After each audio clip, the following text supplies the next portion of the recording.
6 لاکھ سیٹوں والا ہوائی جہاز۔ تفسیر ابن کثیر میں ہے، تخت سلیمانی علیہ السلام جو ہوا پر چلتا تھا، اس کی مثال یہ بیان کی ہے کہ سلیمان علیہ السلام نے لکڑی کا ایک بہت وسیع تخت بنوایا تھا،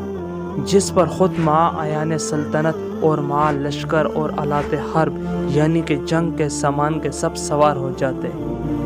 پھر ہوا کو حکم دیتے تھے، وہ اس عظیم الشان وسیع و عریض تخت کو اپنے کاندھوں پر اٹھا کر جہاں کا حکم ہوتا وہاں جا کر اتار دیتی تھی۔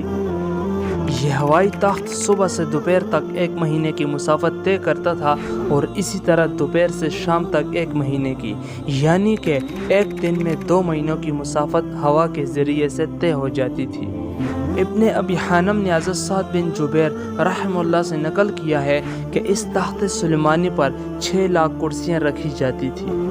جس میں سلیمان علیہ السلام کے ساتھ اہل ایمان انسان سوار ہوتے تھے اور ان کے پیچھے اہل ایمان جن بیٹھتے تھے۔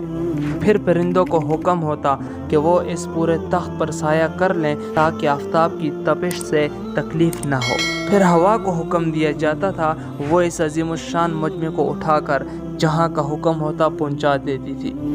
اور بعض روایات میں ہے کہ اس ہوائی سفر کے وقت پورے راستے میں حضرت سلیمان علیہ السلام سر جھکائے ہوئے اللہ کے ذکر و شکر میں مشغول رہتے تھے، دائیں بائیں کچھ نہ دیکھتے تھے اور اپنے عمل سے تواضع کا اظہار فرماتے تھے۔ ابن کثیر بحوالہ معارف القرآن جلد نمبر 6 صفحہ نمبر 212۔